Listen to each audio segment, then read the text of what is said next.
Hello, Ante Matric. So this is by special request, resolving improper partial fractions. All right. So it's improper if the degree in the numerator is higher than the degree in the denominator. So in this case, we've got degree 3 at the top and degree 2 at the bottom. So we know then we've got to resolve this in a different way rather than just going to the A, B, etc.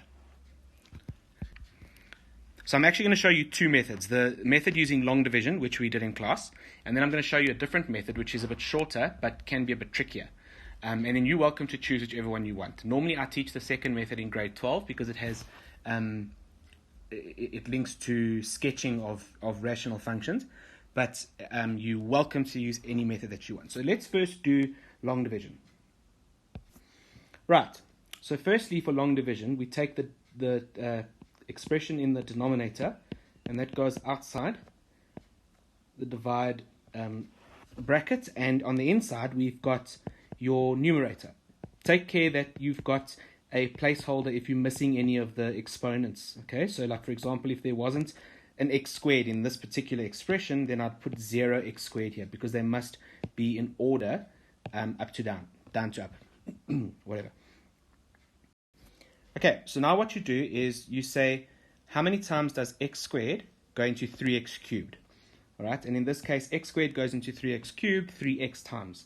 So I put the 3x above the 18x because then at least I'm keeping all the exponents in the same columns. It doesn't matter if you put it there, but the reason I like this is because then I know I've only got one term to go before I'm done with the long division. All right, so now we cross multiply. So you're going to multiply the 3x to the x squared, the negative 2x, and then the negative 3, and put them underneath their relative columns here. Right, so 3x times x squared is 3x cubed. 3x times minus 2x is minus 6x squared, and 3x times minus 3 is negative 9x. All right, and then you do subtraction,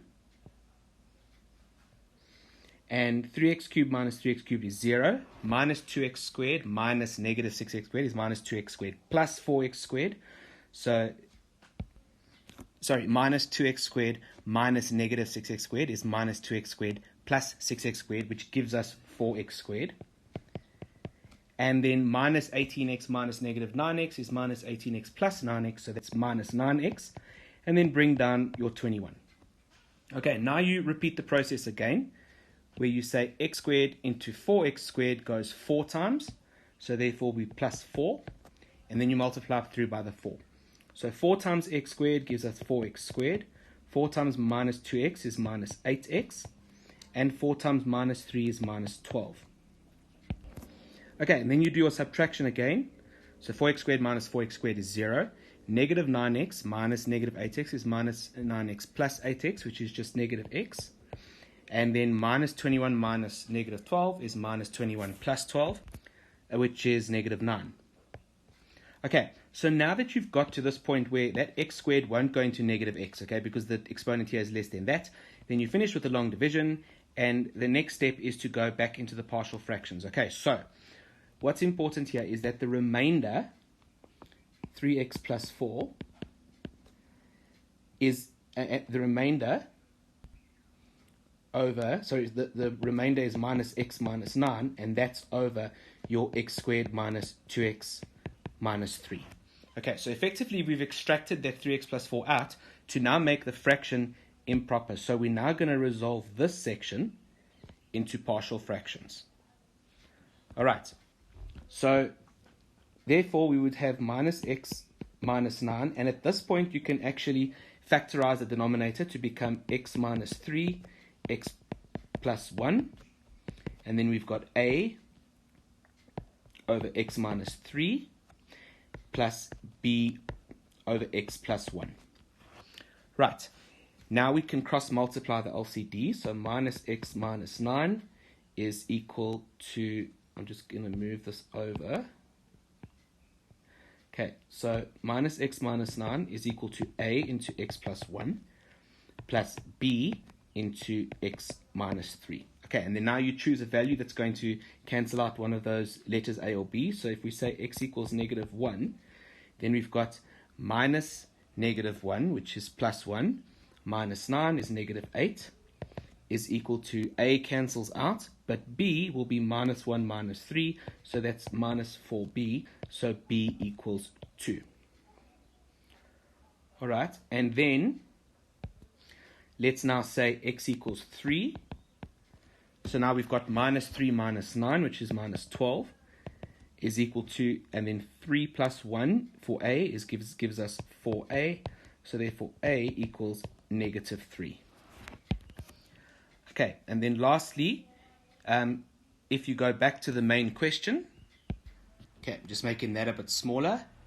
All right, so we start off with the original question, which was this, and then we look back at our 3x plus 4. That must then be the first part of the partial fractions, so 3x plus 4, and then our values for a, which is negative 3, so you can say minus 3 over x minus 3, and then b was 2, so it'll be plus 2 over x plus 1. All right, so that's method 1. That's the one I taught you in class. If you're happy with that, you don't even have to look at the next one. If you want to, out of curiosity, you might find that you actually prefer it. Okay, method 2 is called magic and sorcery, because what we're going to do is force our way into being able to cancel elements of the numerator with the denominator's trinomial. Okay, so the first thing is write your trinomial with at the bottom, x squared minus 2x minus 3. Okay, now you're going to look at this first point and say to yourself, what do you factorize out of that first term to get that term? And obviously it's going to be 3x. Okay, so if we take out a 3x, and now this is where the magic comes. You force that denominator there into this bracket, because ultimately we want to split this fraction up and cancel. Okay, so force it in. We'll fix it up later. That's where the magic comes in. All right, so minus 3. Okay, now remember, we've got to make sure that the value of this numerator is the same as the value of that numerator. So let's go. 3x times x squared gives us 3x cubed. That deals with the x cubed term fine. Then 3x times minus 2x gives us negative 6x squared. But we want negative 2x squared. So we must add 4x squared. Then the x squareds will balance out. Okay, so let me just say that again. 3x times x squared is 3x cubed. Then 3x times minus 2x is negative 6x squared, but we want negative 2x squared, so we add 4x squared. Okay, and then let's look at the x terms. We want negative 18x, but if we multiply that out, then 3x times minus 3 is minus 9x, so we want minus 18x, so we subtract another 9x, and then obviously there's no constants coming from the bracket, so this minus 21 must stay as minus 21.